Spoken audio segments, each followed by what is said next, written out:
Hi everybody, welcome back to my channel, Anna Morphides with Mending Hearts Counseling. And in today's video, we're going to be talking about why no man or no woman can break your heart. What actually happens is any man or any woman or any other gender that your person associates themselves with, they are never breaking our heart, but rather they are mending our hearts. This is what I have come to find out and in this crazy journey of mine as I was trying to mend my own wounds, unhelpful core beliefs, anxious attachment style, unhelpful ways of thinking that I acquired as a child, etc., etc. And I was having a conversation with a dear friend the other day, just based on what my clients and or my awesome YouTube viewers comment, DM me, email me, and all the heartache and all the pain that you are feeling from the loss of a relationship or the loss of the idea of a potential relationship. If you open up yourself to someone and they were just, I don't want to say they were not interested in you. It was not meant for you to be romantically involved with that person. It's all about how we think about things too. Because at the end of the day, do we actually get to pick who we like? We don't actually get to pick who we want to be in a relationship with. That just happens involuntarily. Or if you believe in soul contracts or pheromones, you know, the way like our chemistry, our scent that gets attracted to each other organically, or the trauma bonding that brings two people together, because that's also energy. You can't help who you bring into your life. So therefore, there's no reason to feel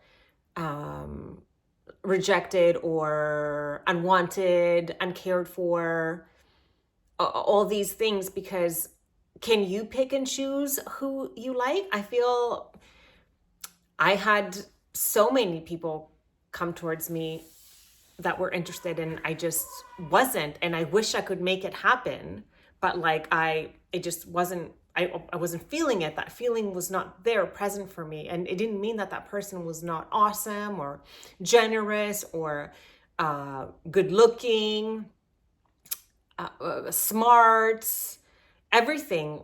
And many times I wonder in my mind, and I'm like, why does that happen? So now we know that we just have soul contracts with people, and we also have our chemistry that brings in people, and that chemistry depends on our pheromones. It depends on our self-concept, our vibrational aura. It depends on many energetic things that are kind of out of our control, but maybe a little bit also in our control as well. The things that we can control about ourselves are the way that people make us feel, that don't want to be with us, that break up with us, the things that bring us to the feeling of having our heart broken. This is where the juice and the freedom lies. So let's further talk about why no romantic partner can actually break your heart, and they're actually there to mend it for you. So therefore, it's always a gift. It's always a gift. Everything is always happening for us. I feel like this is the best way to live life, because then you're just always in a positive sense of self. Not that I don't go below the line and start to like dip into the negative, but I feel I use resources. In particular right now, I'm really big in attending the Neuro Lounge. It's like energetic sort of healing clinic located in Vancouver. That seems to be what I am needing the most right now to regulate my nervous system and my tendency to overthink everything. But other times I've had counselors, spiritual counselors. I have had, registered psychology sort of counseling. So depending on what stage of my life I'm in, I feel like I pick that.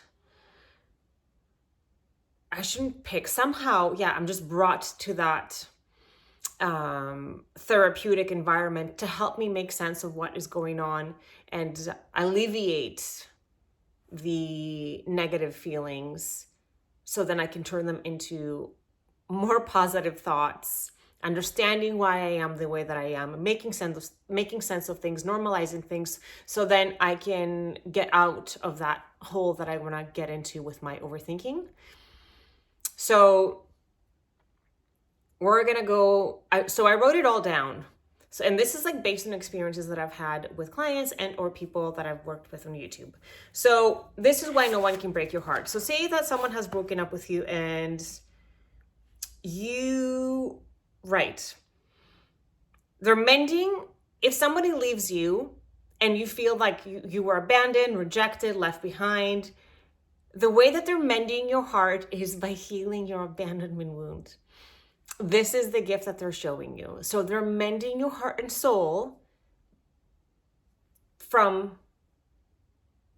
being abandoned again. Because if you realize this pattern, then you can work to rectify that within yourself and do different. I feel I did all the mental and the emotional work for my abandonment wound and my rejection wound. And what helped me the most was actually the work through the Neuro Lounge to help release what was stored in my body, because now, thanks to many authors out there, the book The Body Keeps a Score, we know that a lot of our emotional trauma is stored in our body and it runs our nervous system subconsciously. So even if we do the mental and the emotional work, sometimes things are still living inside of us. So don't get discouraged. There's lots of modalities out there that can help alleviate that energetic buildup of unhelpful emotions. There's breath work, there is Reiki, there is energy healing. So whatever it feels more natural for you to gravitate to, I would say, just Google it or ask your friends and or peers if they have any recommendations or suggestions for such modalities in your area, and see how you can help yourself to relieve you from repeating the same cycle over and over. So again, if you have been in a relationship or wanted to be in a relationship and you have low self-worth, so if this is your wound, so say you acquired a negative self-view as a child, your self-worth is quite low, the way that this person will treat you, because it will be a reflection of how you think and feel of yourself, will then be the gift that they're giving you to mend your heart. So this is again how they're not breaking it, they're actually mending it. They're showing us in that moment. So if someone is mistreating us, usually that's a reflection of how we talk to ourselves, what we think and feel about ourselves. Because I do remember the days that I used to feel like, what is wrong with me? Like, why is this happening to me? Why, like that desperate feeling of like, why is this happening to me? Why are they talking like that to me? And like crying and being super upset, super down. And I couldn't understand in my mind, because I always thought I'm such a good person. Like I always just do everything for everyone. And like, why are they treating me like that? But that's because I treated myself like that. My self-talk was ridiculous. I beat myself up all the time with my words. I was so critical of myself.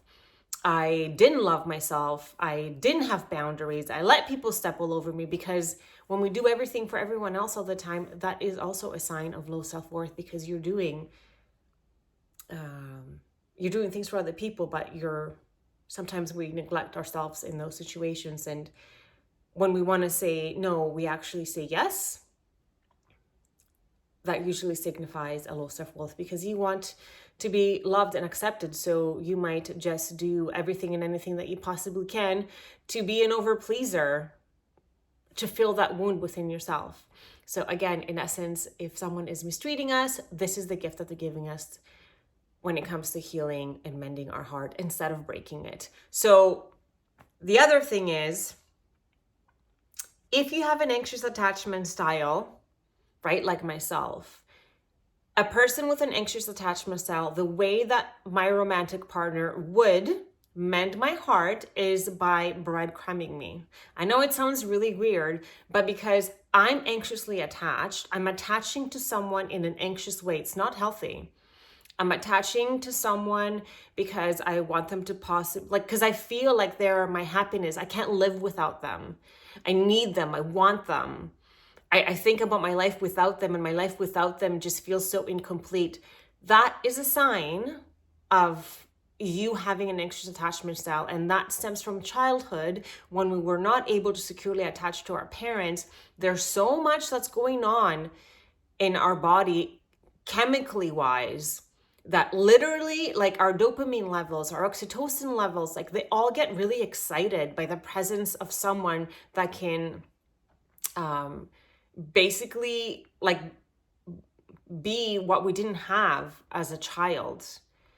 So all that chemistry that is alive in your body that wants to be met will kind of overtake your logic, and then we go into like limerence. Limerence is when we start to fantasize about people and or things in a way that is really far from what the actual present situation is.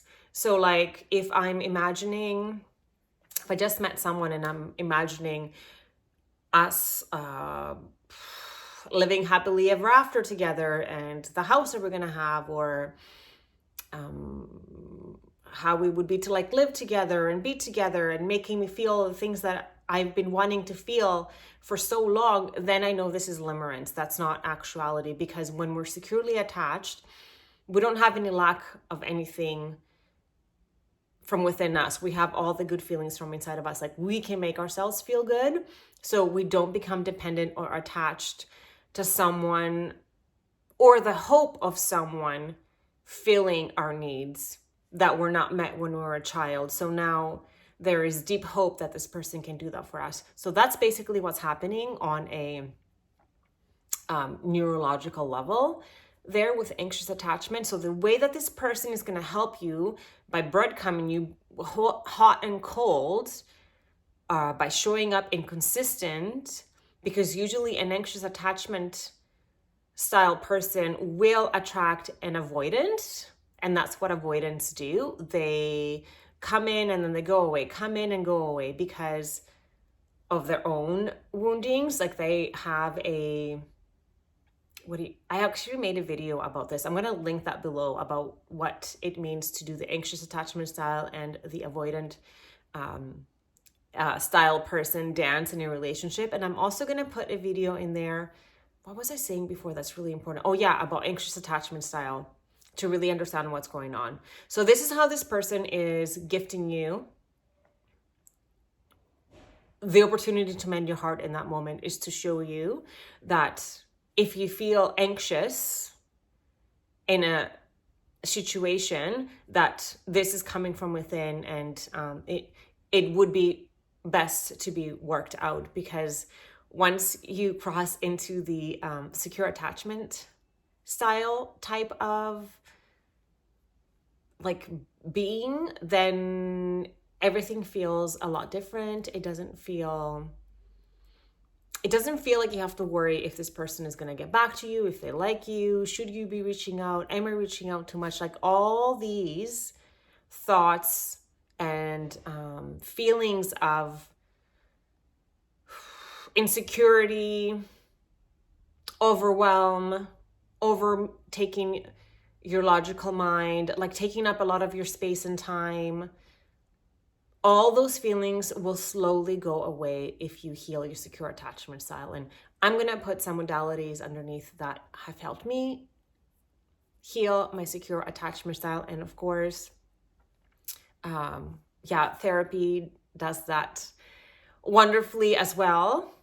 And always talking about your experience. Vulnerability just cuts the shame and guilt of anything that we experience as humans, because we are meant to be here to experience all of it. And there's no reason to guilt or shame or ask the question, why am I like this? Or why is this happening to me? Because everything is always happening for us. And at the end of the day, we're all here having this journey called life, or we're in this journey called life, having all these human experiences and feeling all these emotions. And by understanding the meaning and the reason behind it, we can normalize it all and just free ourselves from all these unhelpful ways of thinking and being. And the last one that I wrote is, when you are in a relationship and you get broken up with, or you want to be in a relationship and they don't want to, so it hasn't even started, but the possibility of even starting is not there. And if you find yourself asking the questions, why do they not like me? And then you start questioning your own worth. Like, is it because I'm not pretty enough? Is it because I'm whatever enough? Is it because am I not good enough for them? Am I not smart enough? Is my hair too gray, or am I too old looking? Like, when you start questioning these things about yourself as if like it's your fault that this person is not, I wouldn't say wanting, like they're just not meant to be with you. Like, it wasn't meant for you. Like, they're not drawn to you. It's not because of you. It's just because of that chemistry or this thing that is completely outside of our control. Like, if you start to question yourself, then that is a big sign that you don't have a very good self-image of yourself, right? It's a sign that your heart is a little bit still wounded and it's trying to find its self-worth. It's trying to accept yourself exactly as you are, because it's never about you. You're gorgeous, you're beautiful exactly as you are. You're meant to look the exact way that you are right now. Like, this is your gift just to be alive. Like, there's nothing wrong with you just because a soul contract was meant to go a different way with a specific person, or that mutual attraction was just not there organically on its own, which we don't even get to pick and choose. So we can't even take that personally, because you just can't. You can't take something personally that it's outside of your control that will happen or not. So I feel like this is why no one essentially can break our heart. And I've dedicated this YouTube channel to this, as I was talking to my friend and was saying that it's becoming so wonderful to have so many interactions with the viewers. And I was saying, like, who knew that all, like, the men that had broken my heart would lead me to this? And I was like, no, reframe. All the men that helped me mend my heart, to all the masculine energy that helped me mend my heart and find my way back home to myself. Because that's all that I have been looking for anyways. And maybe when I was younger and in my 20s, I thought it was I would find that in another man. Like, only if someone liked me, only if, like the Disney fairy tale, like Prince on a white horse came and swooped me and put me on it, then I would be happy, complete. My life would be so wonderful. But no, that's not how it works. It starts with you. You heal and you mend your own heart, and you take the feeling of whatever feels like a broken heart in a romantic situation, and you work on that. That is the gift that you get from that person, so you can mend your heart. Therefore, instead of breaking it, you're mending it, because we're never broken to begin with. It's just all lessons and lessons and paths that we just chose to experience as humans in this particular lifetime. If you like this video, please give it a thumbs up. If you haven't subscribed already, please do so. If you have any questions, comments, concerns, any video suggestions, I love hearing from you.